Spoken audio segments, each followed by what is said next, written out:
let me bring on stage the founder of the leading geospatial marketing agency, Elaine Ball. Elaine, please join me on stage over here. Let's give her a big clap.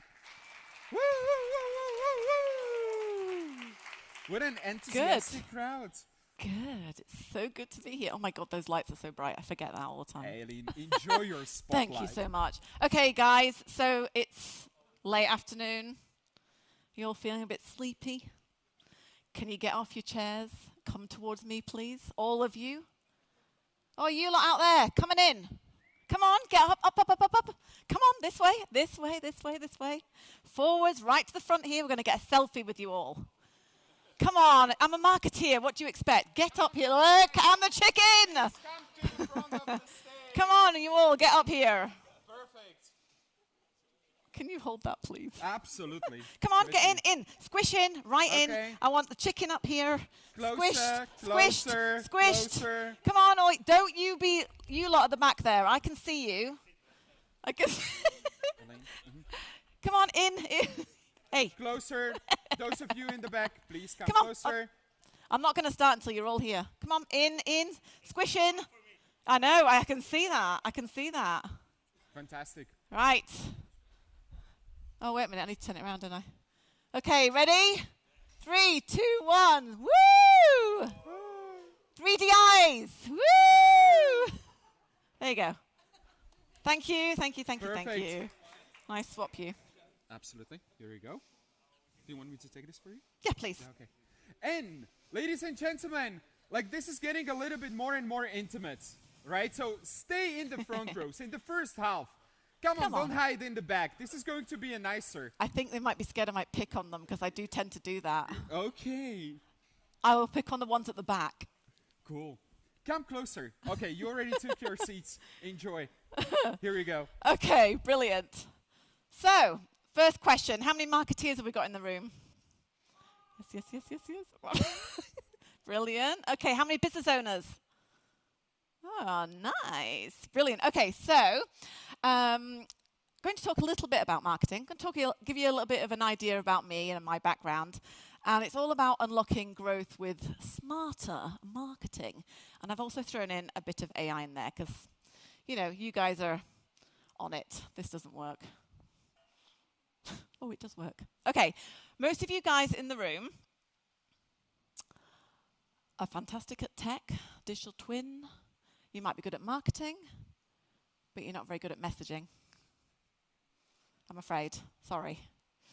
You're trying to sell amazing tech, amazing digital twin stuff, but unfortunately, nobody understands it at all.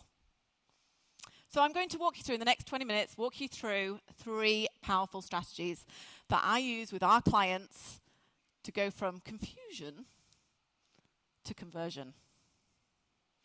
At the end, I have 2 QR codes for you to scan. One is, they're all free, totally free. See where this is going, a bit of ROI is going to go in here, know what's happening. 4 simple steps for busy operational professionals, and the other one is social media for employees, and that's also from the owner's perspective, but also from the employee's perspective. How to use social media, what is it all about? So I am a crazy horse lady. You will see me out on my little videos with my horse Finn or Maggie, because you've got to spice it up a little bit. I'm a middle distance triathlete. I compete in Ironman 70.3s, mainly in Europe, because it's warm, unlike the UK. Not very good. And I have a small flock of Herdwick sheep out of the Lake District, which is hill sheep, and they're little fuckers for jumping over things, going under things, and eating the neighbour's corn. So where did this all begin? Like most people in survey or within this industry, maybe not so much the AI side or the tech side, digital twin side, but it started off with my dad. So my dad is a hydrographer and a mine surveyor. And he used to travel all around the world trying to sort out really difficult problems.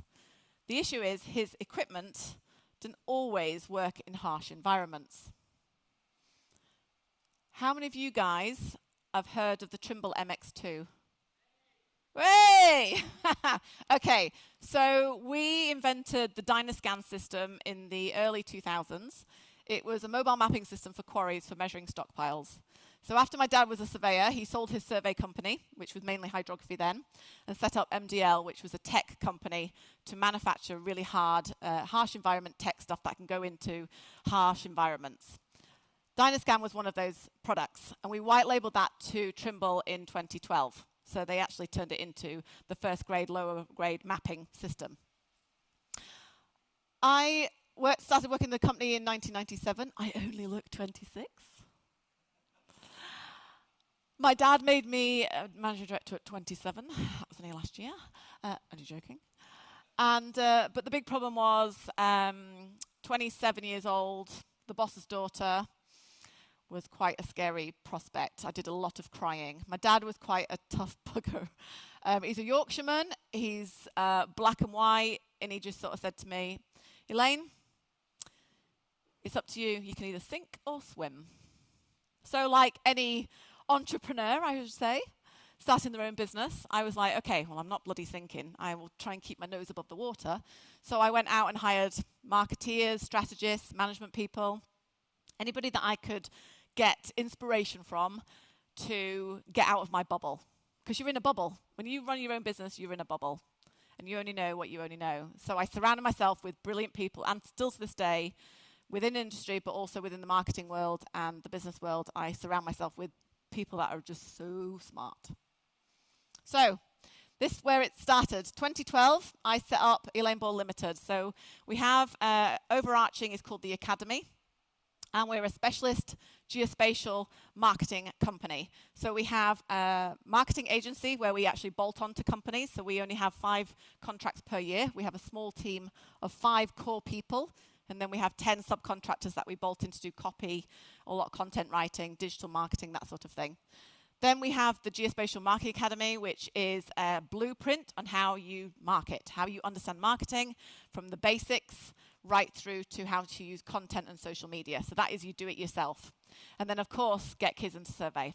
So we launched Get Kids into Survey in 2017 to actually get kids more aware of actually survey and what it's all about. So, can you recognize the character?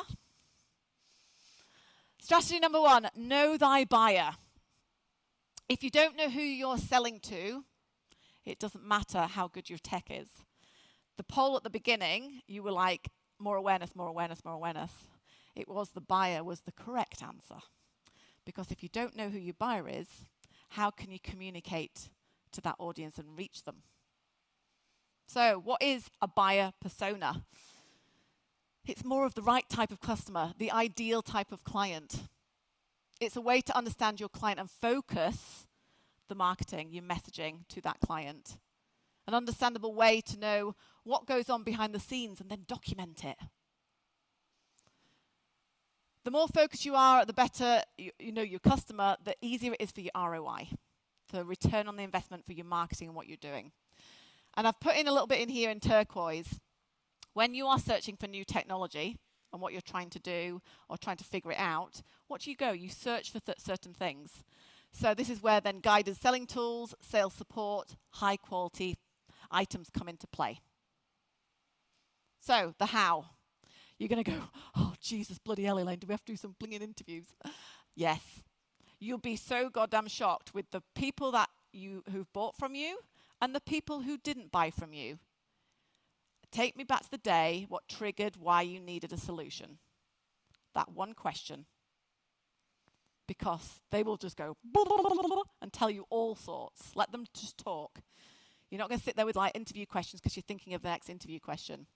It takes the guesswork out of everything. Document the personas in their words. They throw out random keywords and stuff that they say in their own language, their own speak, and then you're like, wow, you can use that as part of your content and how you communicate to that audience. And doing it over time is just fantastic. Translating those insights into actionable messaging. Then using the personas across the organization. So the biggest thing across the organization is making sure that everybody's understanding it and getting that in the system and what they're doing and who is the buyer. Because that's one of my biggest bugbears when I work with clients is that none of the teams are talking to each other and they don't understand who they're selling to. Revisit all the time. So going back, adding stuff in. So if you skip the buyer, you waste the budget. I'm now going to let you listen to Polly, who's one of my customers in our academy, but she tells you a little bit about the buyer. So what would you say was your biggest aha moment? Right at the beginning, identifying the client, the buyer personas and the influencers, and looking at those influencers and how to reach them. That's, for me personally, was the biggest aha moment, because that's where it all stems from for me.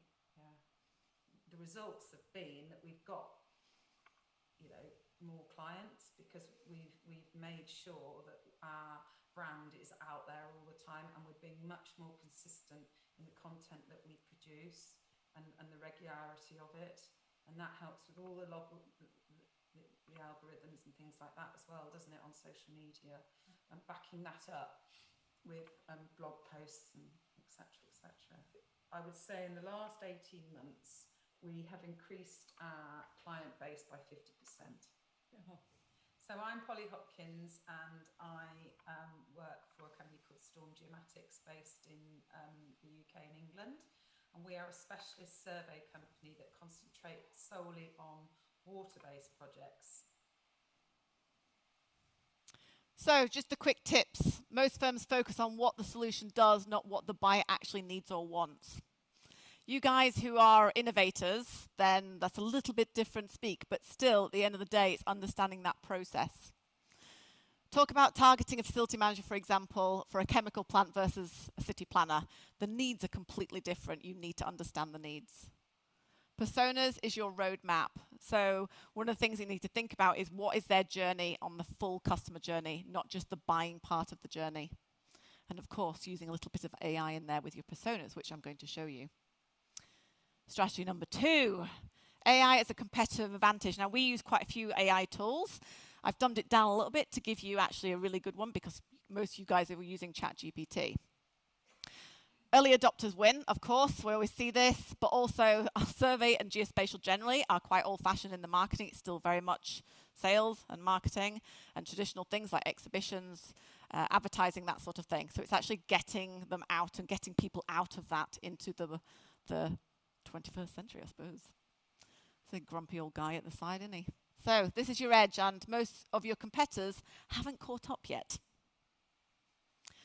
So one of my customers is called Infor Solutions out of the Netherlands. Now, the reason why I've used them is because I've got them in the little video that I'm going to show you in a minute. They are a very unique company. They are an AI company first before a mobile mapping company. They have mapped the entire road network of the Netherlands, and they tend to do that every year, started in 2017. Now, what makes them fancy or different is that the AI, you buy the license, you go into the license and say, right, how many light poles do I own if I'm the light pole manufacturer? And they say, right, okay, you've got 3,000 light poles. Right, how many of those light poles are band D?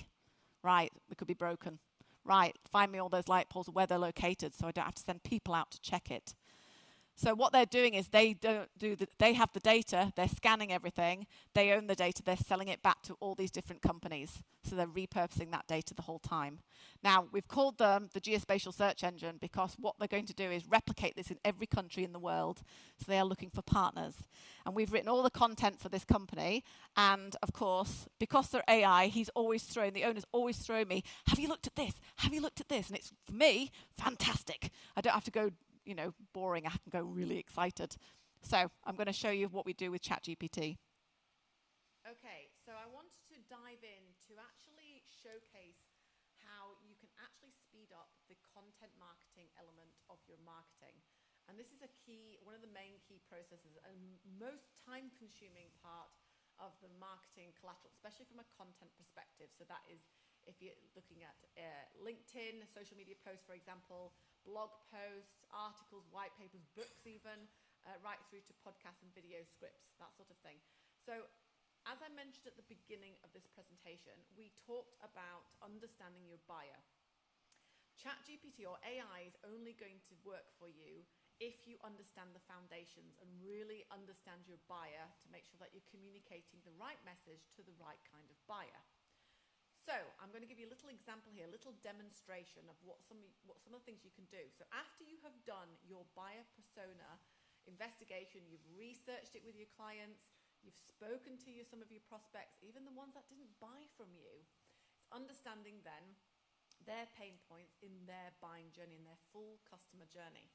So let's tap into ChatGPT as one of the main prime AI tools that we use, and also you can use to speed up your marketing approach. So, can you give me some content buckets for this buyer persona? So I've just asked it something brief. I'm going to upload the document that we used for AI Infor Solutions. It's going to then be able to go over the document itself, give a little reading, understand it, and then it's going to blurb out a load of great content for me. So I've asked it for some content buckets that align with the core motivations, pain points, and aspirations of our key buyer personas, particularly from a mobile mapping companies, infrastructure specialists, and government stakeholders. So it's come up with these specific ones, so demystifying AI and data enrichment, bearing in mind they're an AI company. So the purpose is educate hardware-focused companies on how AI can transform their raw data into high-value products. It's given me a bunch of topics. It's also given me a bunch of content formats, explainer video, carousel LinkedIn posts. Also use AI use case mini guides as an example from their perspective. Bridging the hardware-software gap. Help non-software savvy companies understand how to integrate smarter workflows. Again, it's giving me some content topics and content formats, which is us like, what are we doing? How do we need to do it? So that is all great. Now I've got my content buckets. So they're the key pieces of content that we want to share on a regular basis. Now I need to say, right, okay, so great. Give me 20 LinkedIn posts based off the buyer persona information. Right, let's see what it comes up with. So you can tweak this back and forth, but within literally minutes, this is going to give me hook statements, it's going to give me my core message, it's going to recommend if I use a visual recommendation or video, and of course, I'm going to ask it, it's not giving me call to action, but I can re-ask it for the call to action. So the hook here, you're sitting on a gold mine of data, but you're selling it more than once. But are you selling it more than once? Message, mobile mapping companies collect incredible data once, but then, question mark, blah, blah, blah. So it's going in. So the great thing about it is I've now got a foundation that I can use with all these content posts, bearing in mind how time consuming. But the key thing here that I must stress, you have to do your homework.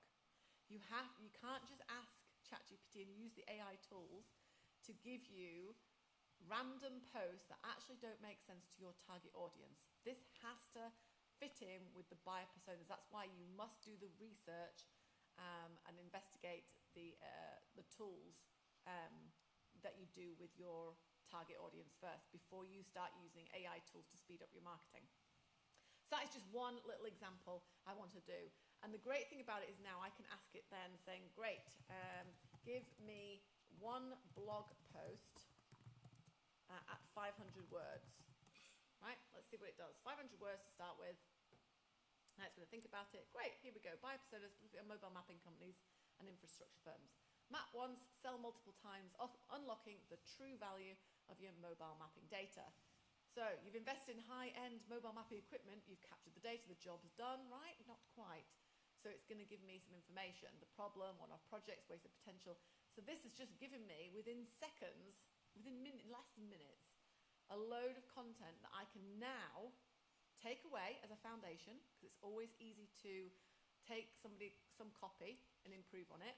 So I can copy and paste this at the bottom, so you can copy that, and then you can take that, you can then tweak it, add your comments to it, also inject your personality into it, because it doesn't know that yet, it's got to learn it. And then you can come back, dump your thoughts back into Ask Anything, and get it to refine what you're doing. So AI is one mega investment if it's done correctly, and it will massively speed up content generation in so many ways. But be careful, make sure that your foundations are correct in the first place. Okay, so specific marketing challenges. It's great for identifying specific marketing challenges, market segmentation, using it with buyer personas. Think of it as your content wingman. So I see it as an editor. It's great for predicting clicks, who buys, who ghosts, that sort of thing, so you can really dive in. So we've tested it in all sorts of things. So I've given you quite a basic overview of how you can actually use it. But at the end of the day, people buy from people. People buy from humans. You're humans. So be human. Don't let it be a robot. There's a lot of crazy things out there at the moment with LinkedIn, for example, for comments. So please don't forget that. One of the things I have put on here is to check out with what's happening with the AGI side of marketing, with the Marketing Institute, Artificial Intelligence Institute. So do check that podcast out, which gives you the latest information. I'm just conscious of time because we took it up doing the selfie, which was rather good. Strategy number 3 then. Track ROI like a boss. Absolutely. So marketing isn't a cost center when done right. It's your most scalable sales channel. If you know what's happening in the right place, so for example, if your LinkedIn impressions are going through the roof, like this one here, we know then we can see where the click-throughs are going to the site, where they're landing, what they're doing, and this is where it's key. You don't need fancy different types of ROI. You need simplicity that works. Top of funnel, middle of funnel, and bottom of funnel. So if you can't measure it, you can't scale it. 10% of people will see something but then pick up. They won't email or click a link. They just pick up the phone and call. So we probably know it's a great sales position for this industry because I sell LiDAR, camera, positioning systems, management systems, mounts, like everything that goes into the acquisition side of geospatial work. Remote sensing is what we sell. We don't do any processing. Airplanes, we sell airplanes too. Kind of our ongoing processes, we do 2 LinkedIn posts a week, sometimes more, sometimes 3. We do 1 newsletter a month that goes out to our subscribers, and we have shifted there. So one of the things that I started doing was taking my newsletter, which goes out to about 700 email subscribers, and replicating that as a LinkedIn newsletter, which has some of the same people, but other people, right? You have to subscribe on LinkedIn to get the LinkedIn newsletter. And so I have a chunk of growing subscribers just for the LinkedIn newsletter and separate mailing newsletter. The equipment for sales in the beginning of the month and the planes in the middle of the month. And this month was the first month I did that. So we know that we're getting basically qualified leads through those newsletters. And sometimes people get the newsletter and then they'll forward the newsletter email to me, and they ask for something that's not on the newsletter, but the newsletter triggered them to go look at the website. Once they get on the website, they start clicking around. Yeah. So the newsletter is very successful. We can see the engagement stats and the click-through stats from LinkedIn. It's successful. 10% of people will see something but then pick up. They won't email or click a link. They just pick up the phone and call. And the people who do that are more likely to close a deal. Yeah. Okay, and last slide. Directors want results. You owners want results, not brand awareness. That's another topic for another day. You must track leads, conversions, and pipeline impact, not vanity metrics. Ooh, how many people liked my post? If you don't measure your marketing, your team will default back to social media, ads, stuff that's visible, because it's easy. Thank you very much. Man, let's give it up for Elaine. Thank you. Thanks so much. A quick one, yes. Okay? So in early markets, it's not easy to identify the buyer. Would Correct. you recommend a path to follow to define what? I'm sorry. Sorry. Let's take a look over It's not there. easy Would to you- identify the buyer. yeah, Would you exactly. recommend a path? Sorry. To define the properly apart Apart why from we created the solution. So anyway, it's about identifying the buyer and how to go about it. Yeah, so if you don't identify the buyer, so it's actually then understanding what your solution is for that type of buyer, because you'll have had something in your head that's triggered you. So it's almost going back and unraveling or backwards engineering, what has that been, that process? So think about it from yourself and how you have done that. What were the mini steps along that journey? What triggered you to start thinking of a solution in the first place? And then you need to then figure out and do some research with the clientele to find out actually what's their journey at the same time. Then you can manipulate it. I think that's about right. Ladies and gentlemen, one more clap, please. Thank you.